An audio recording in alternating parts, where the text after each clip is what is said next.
Você pensa que conhece a estrada até o dia em que ela resolve te dar uma aula de realidade que você nunca esquece. Foi numa quinta-feira de março, daquelas que começam normais e terminam mudando a vida da gente. Céu limpo cortado por nuvens esparsas. BR-116 serpenteando pelo sertão da Bahia rumo à Feira de Santana.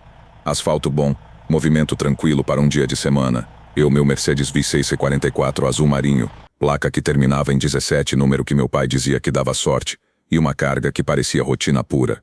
Peças automotivas de Betim para um distribuidor no interior. Viagem que eu já tinha feito umas 20 vezes nos últimos 2 anos. Nota fiscal limpinha, selo de qualidade, manifesto digital tudo nos conformes, pastilha de freio, filtro de óleo, amortecedor, vela de ignição, peça pequena mais valiosa, que nem joalheria de motor. Tinha saído de Betim na segunda de manhã, pernoitado em Montes Claros, depois em Vitória da Conquista. Rotina conhecida, paradas certas, postos de confiança. Na terça, problema pequeno no ventilador do radiador, me fez parar numa oficina que o Tonhão tinha recomendado. Mecânico prestativo, serviço rápido, nem desci da cabine. 20 minutos e estava rodando de novo. A carga estava organizada que nem exposição de loja. Caixas plásticas transparentes empilhadas com cuidado militar, etiquetas com código de barras coladas na posição certinha, plástico bolha protegendo cada peça como se fosse cristal de baccarat. O conferente de Betim, seu Antônio, homem sério de uns 50 anos, tinha batido foto de cada palete, conferido peso por peso, lacrado com aquela fita especial que muda de cor se alguém mexer.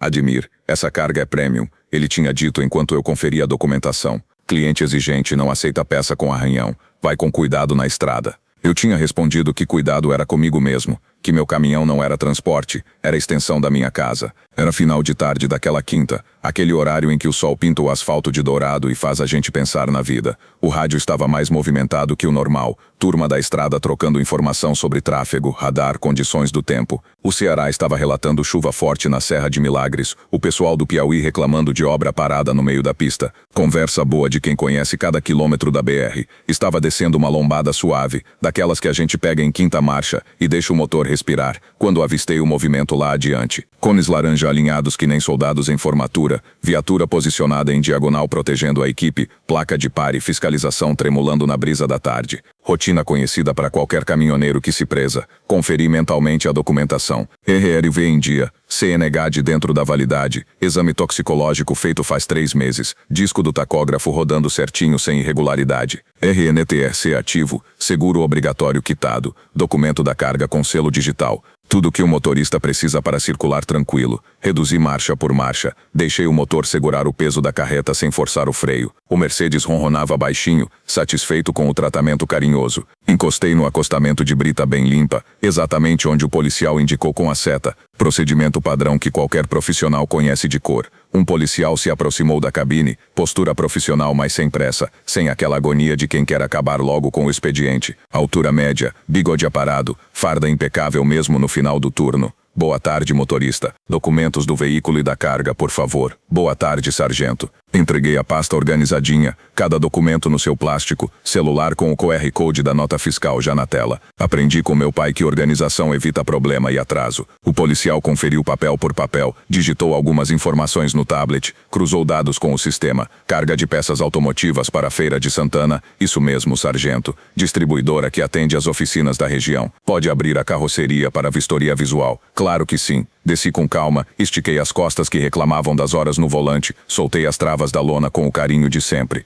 Cada movimento automático, fruto de anos fazendo a mesma sequência. A luz da tarde entrou na carroceria iluminando as fileiras de caixas empilhadas com cuidado. Tudo padrão de fábrica, lacres íntegros, disposição que qualquer conferente aprovaria sem ressalva. O policial subiu na prancha lateral, passou a lanterna LED por cima das embalagens mesmo com a luz natural ainda suficiente. Conferiu algumas etiquetas, verificou a amarração da carga, testou 1 ou 2 lacres. Profissional competente, fazendo o trabalho direito. Documento declara 12 toneladas. Como está o peso do conjunto? Dentro do limite, sargento. Até sobra uns 300 quilos. Mercedes aguenta bem, mas não gosto de andar no limite. Ele desceu da carroceria, fez uma anotação no tablet, conferiu alguma informação na tela. Foi quando o rádio da viatura chiou com aquele barulho característico que todo caminhoneiro conhece. Equipe 07, temos um alerta no sistema. chave de acesso com inconsistência temporal, mesma transportadora, destino próximo, emissão quase simultânea. Meu estômago deu uma virada dessas que a gente sente quando algo não vai bem. Inconsistência temporal é coisa séria no meio do transporte. Significa que alguém pode estar usando documento clonado, duplicando carga, simulando operação para esconder outra coisa. Já tinha ouvido histórias no PX de motorista que se ferrou porque esperto demais na cadeia usou os dados dele para fazer maracutaia. O policial olhou para mim com expressão mais séria, não hostil, mas definitivamente mais atenta. Vou precisar fazer uma verificação mais detalhada. Tem problema em nos acompanhar até o posto de fiscalização? Tenho não, senhor. Meus documentos são limpos e minha carga é o que está declarado. Sei que é. Procedimento padrão em caso de inconsistência no sistema. Quanto mais colaborar, mais rápido resolvemos. Lacraram a carroceria novamente com fita especial numerada. Tiraram fotos dos lacres. Anotaram quilometragem no odômetro. Me orientaram a seguir a viatura de apoio. Durante o trajeto de 15 quilômetros até o posto, minha cabeça não parava de rodar. Eu tinha visto minha carga ser conferida pelo Antônio. Tinha acompanhado o embarque pallet por pallet. Tinha as fotos do lacre no celular. Mas quando tem esperteza demais na cadeia logística, quem sofre é sempre o motorista da ponta. Lembrei do que meu pai sempre dizia: filho, na estrada você representa seu nome e o nome da família. Qualquer coisa errada que aparecer, você responde com a verdade na ponta da língua e a consciência limpa no peito. Sábio, o velho, morreu no volante de um Scania 113 numa curva da Serra do Mar, mas morreu honrado. Chegamos no posto fiscal com o sol já baixando no horizonte. Estrutura organizada e bem cuidada. Balança calibrada dentro do prazo. Galpão lateral com boa iluminação. Escritório administrativo com vidro limpo. Até uma pequena copa onde dava para ver a garrafa térmica e umas xícaras. Lugar sério. Gente que trabalha direito. O chefe da equipe me recebeu na portaria sem hostilidade, mas também sem intimidade desnecessária. Homem de uns 40 anos. Patente de tenente estampada no ombro. Postura firme, mas educada. Boa tarde, motorista. Sou o tenente Marcelo. Vamos esclarecer essa situação do sistema. Pode subir na balança primeiro. Subi na balança eletrônica, dessas que tem visor digital e impressora acoplada. O peso apareceu na tela, 38,640 quilos. Conjunto vazio pesava 14.100, sobrava 24,140 para a carga. Documento declarava 24,300, diferença de 20,40 quilos para mais, dentro da margem de tolerância. Peso confere com o declarado, anunciou o operador da balança. Inclusive está levemente acima, o que é normal para carga bem acondicionada. Isso me tranquilizou um pouco, mas percebi que a expressão do pessoal ficou mais tensa, não menos. O tenente Marcelo coçou o queixo, pensativo. Se o peso confere, mas tem duplicidade no sistema, precisamos investigar melhor. Vou chamar o cão de faro por precaução. Cão de faro é procedimento que todo motorista limpo aceita numa boa, mas que sempre deixa um friozinho na barriga. Quando você sabe que está certo, mas sabe também que qualquer coisa estranha pode virar problema grande. O pastor alemão chegou depois de 15 minutos, acompanhado do cabo Santos, condutor experiente que tratava o animal como parceiro de trabalho. Rex, vamos trabalhar, disse ele destravando a coleira. O cão tinha pelagem escura, porte atlético, olhar inteligente de quem sabe exatamente qual é sua função. Fariou a cabine primeiro, metodicamente. Painel, bancos, armários, compartimento de bagagem no beliche. Nada de alteração no comportamento. Depois desceu e foi para a carroceria. Passou pela lateral esquerda, depois pela direita. Quando chegou na altura do eixo traseiro da carreta, parou. Fariou mais intensamente. Levantou a pata dianteira direita, olhou para o condutor e se sentou. Sinal clássico que qualquer um que conhece cachorro farejador reconhece na hora. Tem algo aqui que não deveria ter, disse o cabo Santos, acariciando a cabeça do Rex em recompensa pelo trabalho. Ele não erra. O tenente Marcelo se aproximou da área que o cão tinha marcado. Agachou, passou a mão pela lateral interna da carroceria, testou algumas chapas batendo com os nós dos dedos. Uma delas soou diferente, mais oco, como se tivesse espaço atrás. Chapa dupla, ele murmurou. Tem espaço entre o revestimento externo e interno. Levantou, chamou pelo rádio. Central, equipe 07, preciso do kit de inspeção avançada, boroscópio e detector metálico. Enquanto esperávamos o equipamento chegar, ele pediu para ver minha cabine. Só rotina, nada pessoal. Abri tudo sem resistência. Gavetas, armários, beliche, compartimento atrás do banco. Foto da família grudada no painel com fita durex. Terço no retrovisor que tinha sido da minha avó. Garrafa térmica meio vazia. Muda de roupa no armário. Chinelo de dedo no chão. Seu pai era caminhoneiro. Ele perguntou, olhando para a foto onde eu aparecia criança no colo de um homem de bigode sentado na cabine de um caminhão antigo. Era sim, senhor. Rodou 30 anos sem uma ocorrência. Morreu dirigindo, mas morreu honrado. E você, há quanto tempo está na estrada? 15 anos, tenente. Comecei como ajudante do tio, depois tirei carteira, hoje tenho caminhão próprio, nunca me meti em coisa errada. Ele assentiu, anotou alguma coisa no bloco. Acredito, sua postura até agora está correta. O equipamento chegou numa van da perícia. Técnico competente, maleta organizada, ferramentas que pareciam de dentista. Introduziram a sonda do boroscópio pela pequena abertura que encontraram na junção das chapas laterais. Na telinha do equipamento apareceu um espaço vazio de uns 20 centímetros de largura que não deveria existir numa carroceria padrão. O detector metálico confirmou objetos metálicos e não metálicos no compartimento oculto. O técnico ajustou os sensores, fez medições, anotou tudo num formulário específico. Tenente, tem material estranho aí dentro. Vários objetos de exposição organizada. Não é gambeta de fábrica. O tenente Marcelo respirou fundo. Vamos abrir a área mínima para verificação. Disse para mim, Ademir, vou ter que danificar uma pequena parte da sua carroceria. Depois a gente reconstrói tudo no padrão original. Pode fazer, tenente.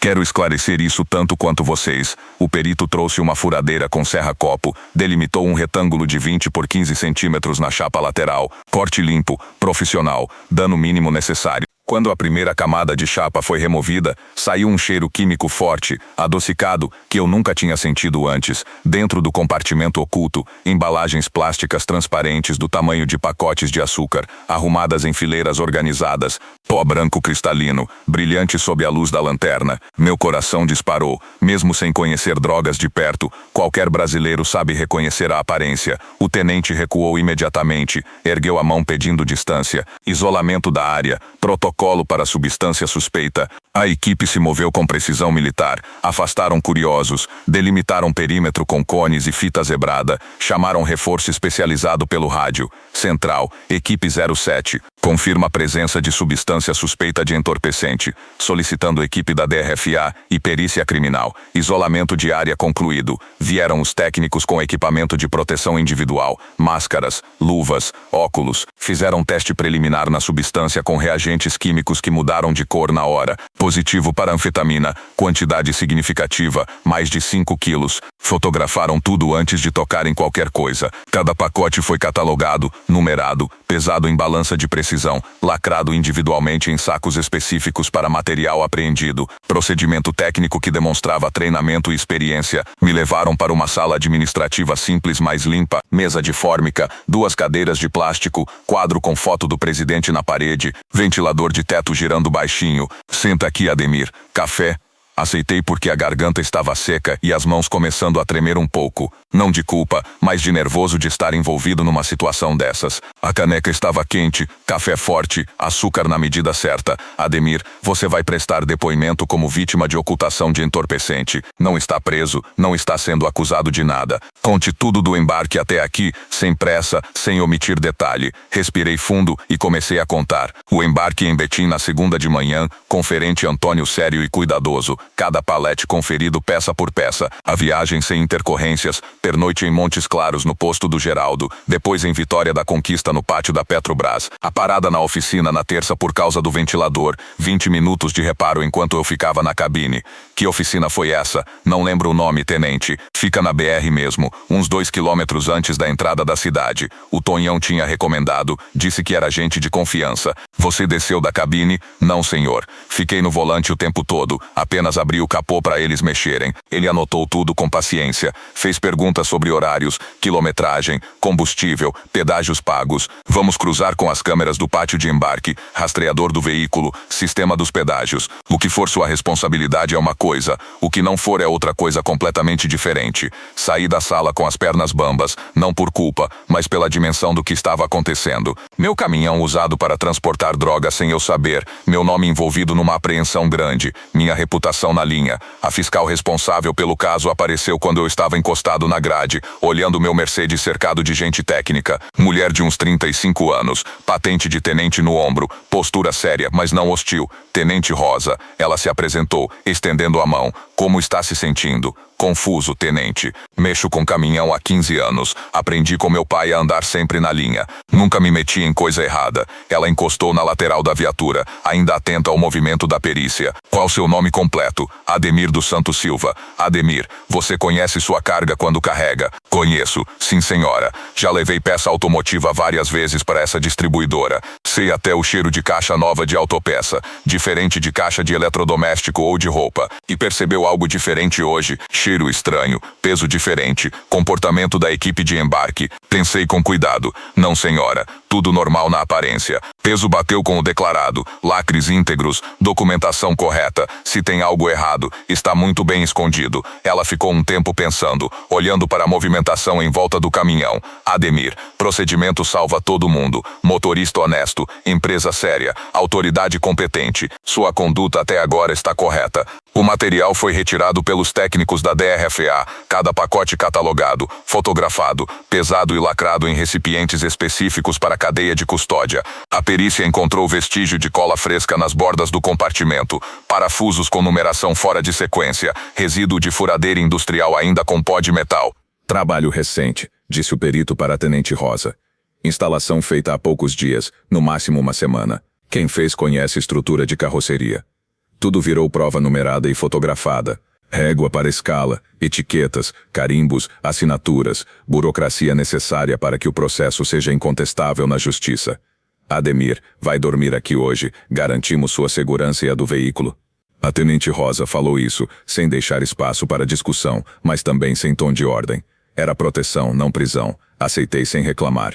Sofá da base da PRF, cobertor limpo que cheirava amaciante, café que parecia braço quente numa noite fria. Ali, olhando o teto de eternite e escutando o rádio dos plantões, entendi que o país funciona porque tem gente séria trabalhando direito quando a coisa aperta. De madrugada acordei com movimento no pátio. Pelo vidro da porta vi uma equipe chegando, vários veículos com farol baixo, sem sirene, mas com a agilidade de operação planejada. A Tenente Rosa apareceu na porta da sala. Operação complementar. Ademir, fica aí dentro por precaução. Não é nada contra você, é procedimento de segurança. Fiquei na sala, bebendo café e ouvindo o movimento lá fora. Rádio chiando, motores ligando, pessoas conversando baixo. Operação séria, gente que sabia o que estava fazendo. Mais tarde, quando o sol já clareava o pátio, a Tenente Rosa voltou com expressão satisfeita. Prendemos 2 pessoas numa oficina mecânica aqui perto. Encontramos ferramentas específicas para fazer compartimentos falsos, desenhos técnicos de vários modelos de carroceria, lista com placas de caminhões. Meu estômago gelou. Minha placa estava na lista. Estava. Você foi selecionado, Ademir. Aproveitaram sua parada para manutenção e instalaram o compartimento sem você perceber. A ficha caiu com o peso de uma carreta desgovernada. Eu tinha sido usado, feito de otário por gente esperta que conhecia meu itinerário e aproveitou uma parada inocente para me transformar em mula sem eu saber. Como descobriram a oficina? Investigação. Cruzamos dados do seu rastreador com oficinas na rota, verificamos câmeras de segurança, identificamos padrão. Trabalho de formiguinha que deu resultado. De manhã cedo, o perito da PRF chegou com material para reconstituir a carroceria. Vamos deixar tudo no padrão original. Em 2 horas você segue viagem com o que é seu. Assisti cada parafuso sendo recolocado na posição correta, cada solda sendo refeita com capricho. O caminhão parecia outro depois da intervenção, limpo por dentro e por fora, livre do peso de carregar coisa que não devia. Recebi orientação por escrito sobre como proceder dali para frente. Números para ligar, se alguém me abordasse na estrada, protocolo da ocorrência para mostrar em outras fiscalizações, documento atestando que colaborei com a investigação. Quer escolta até a cidade, Ademir? Quero sim, senhora. Melhor prevenir. Saímos em comboio organizado, viatura na frente abrindo caminho, eu no meio mantendo distância segura, outra viatura atrás protegendo a retaguarda. 20 quilômetros até a entrada de Feira de Santana, velocidade constante, sem intercorrências. Na divisa do município, a escolta se despediu com aceno respeitoso.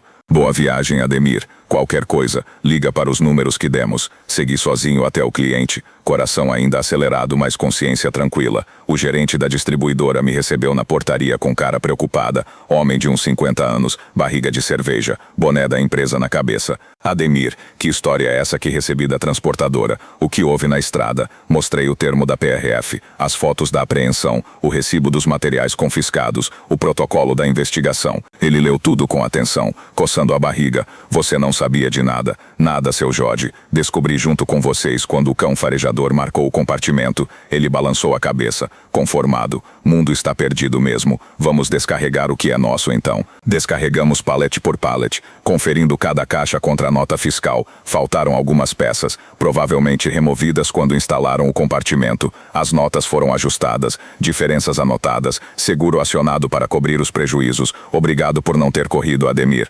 Motorista que foge só piora a situação. Sua conduta foi correta.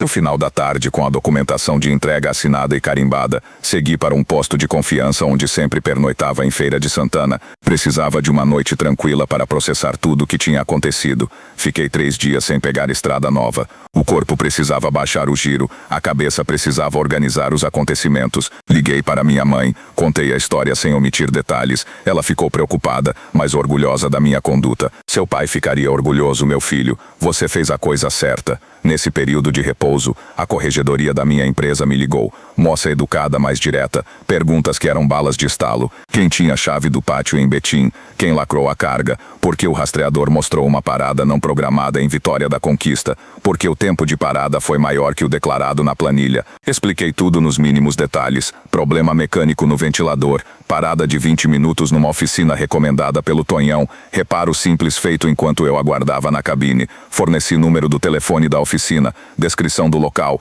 nome do mecânico que me atendeu. Ademir, vou mandar um questionário por e-mail. Responda tudo com detalhes e mande de volta assinado. Queremos essa situação esclarecida. Uma semana depois, voltei à base da PRF em Feira de Santana para entregar documentos complementares que a empresa tinha solicitado. Cópia do rastreamento completo da viagem, fotos do embarque, dados do tacógrafo, histórico de manutenções do veículo. A tenente Rosa estava de plantão. Me recebeu na sala administrativa. Como está, Ademir? Voltando à ativa. Bem, tenente, voltando a rodar, mas ainda meio abalado com a situação. Quero uma informação que vai deixar você mais tranquilo. A oficina onde você parou fazia parte da rede criminosa. Eles aproveitaram sua parada para instalar o compartimento. Senti o chão sair dos pés. A inocência da parada, a recomendação do Tonhão, a confiança de deixar eles mexerem no caminhão. Eu nem desci da cabine, tenente. Sabemos disso. Tem câmera da oficina mostrando você esperando no volante enquanto eles mexiam embaixo da carroceria. Você foi usado, não foi cúmplice. Diferença enorme na legislação. Respirei aliviado, mas ficou uma raiva da minha ingenuidade. Como eu podia desconfiar? Era conserto simples, problema real no ventilador. Não podia mesmo. Por isso existe fiscalização. Ademir, para pegar o que o motorista honesto não consegue ver. 2 semanas depois me chamaram para reconhecimento pessoal. Sala com vidro espelhado, procedimento que eu só conhecia de filme. 3 pessoas foram colocadas do outro lado, separadamente conforme manda o protocolo legal. Reconheci o mecânico da oficina, rapaz de uns 25 anos, magro, tatuagem no braço, e o conferente que me atendeu em Betim. Esse me surpreendeu. Antônio, homem que eu respeitava, profissional que parecia sério. Apontei os 2 sem hesitar, não com raiva, mas com tristeza de ver gente conhecida se metendo em coisa errada. O mecânico eu mal conhecia, mas o Antônio tinha conferido minha carga dezenas de vezes, sempre correto, sempre profissional. Tem certeza da identificação? Perguntou o delegado. Absoluta. O mecânico mexeu no meu caminhão, o conferente lacrou minha carga. Reconheço os 2. A operação ganhou nome oficial, rota falsa. Nos jornais saiu que desmantelará uma rede que usava caminhoneiros honestos para transportar drogas pelo Nordeste. Mais de 20 pessoas presas, 5 estados envolvidos, material suficiente para abastecer metade do país.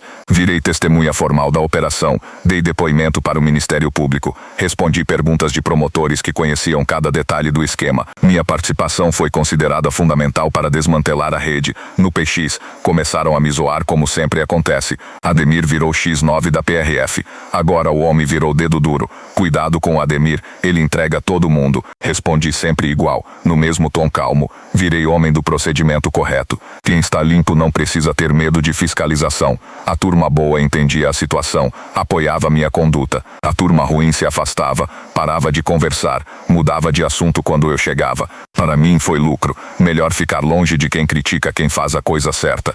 3 meses depois me convidaram para falar numa capacitação de fiscalização em Salvador. Auditório do Centro de Convenções, cheio de policiais rodoviários, promotores, fiscais de várias esferas, representantes de transportadoras, sindicalistas, motoristas de várias regiões. Contei a história sem floreio, do jeito que aconteceu, sem tentar me fazer de herói ou de vítima. Disse que parei quando mandaram parar, abri quando pediram para abrir. Respondi o que perguntaram sem esconder nada. Que doeu descobrir que me usaram, mas que doeria mais se eu tivesse tentado fugir ou esconder alguma coisa. Motorista honesto não tem nada a temer da fiscalização, disse no microfone. Fiscalização protege quem trabalha direito e pega quem trabalha errado. A tenente Rosa estava na plateia, farda bem passada, postura altiva. Depois da palestra veio conversar comigo no corredor. Foi importante o que você disse, Ademir. Muita gente precisa ouvir isso. Não sei falar bonito, tenente. Só falei a verdade. Falou verdade com simplicidade. É o que mais impressiona. Um senhor de cabelo branco, farda da polícia militar com várias medalhas no peito, apertou minha mão na saída do auditório. Parabéns por ter parado na hora certa, motorista. Respondi do jeito que meu pai me ensinou. Parei onde tinha que parar, coronel. Ele sorriu com satisfação. Não, rapaz. Você parou por dentro também. Parou a consciência no lugar certo. Isso faz toda a diferença. Hoje, 6 meses depois do episódio, quando vejo barreira da PRF na estrada, encosto com tranquilidade total, separo o documento antes mesmo de chegar, abro a lona sem que peçam, respondo com respeito e sem pressa. Sei que por trás da farda tem gente trabalhando sério para manter a estrada limpa e segura. Recebi carta oficial da Superintendência da Polícia Rodoviária Federal. Agradecimento formal pela colaboração com a segurança pública e o combate ao crime organizado. Nada de dinheiro, nada de privilégio especial, apenas reconhecimento institucional pela conduta correta. Sua atitude colaborou decisivamente para o êxito da Operação Rota Falsa e para a preservação da integridade do sistema de transporte nacional. A estrada ensina que honestidade não atrasa a viagem. Às vezes até acelera, porque quem está limpo passa direto nas fiscalizações, não perde tempo com explicações complicadas, não precisa inventar desculpas para justificar irregularidades. Perdi um dia naquela fiscalização da Bahia. Ganhei muito mais que isso. Ganhei paz de consciência, respeito próprio, certeza de que fiz a coisa certa na hora certa. Ganhei também a confiança da empresa, que me deu preferência em cargas valiosas depois do episódio. Quando passo pela BR-116 na altura de Feira de Santana, sempre lembro daquela tarde de março, o cheiro do café da base da PRF, o cobertor limpo que me emprestaram, a paciência da Tenente Rosa explicando procedimentos. Gente boa trabalhando para o país funcionar direito. Se você me perguntar se mudaria alguma coisa no que aconteceu, eu digo que não mudaria, vírgula. Aprendi que parar na hora certa não é problema, é solução. A estrada cobra de quem faz errado, mas protege quem faz certo. A história termina aqui, com a nave na pista, documento em ordem, carga limpa, e eu sabendo que quando a luz azul aparecer no retrovisor, é proteção, não ameaça, porque tem gente de farda trabalhando dia e noite para que a estrada seja segura para todos nós que dependemos dela para viver. Boa viagem para nós, companheiros da estrada, e que quando a PRF mandar parar, a gente pare com a tranquilidade de quem não deve nada e a certeza de que procedimento correto protege todo mundo.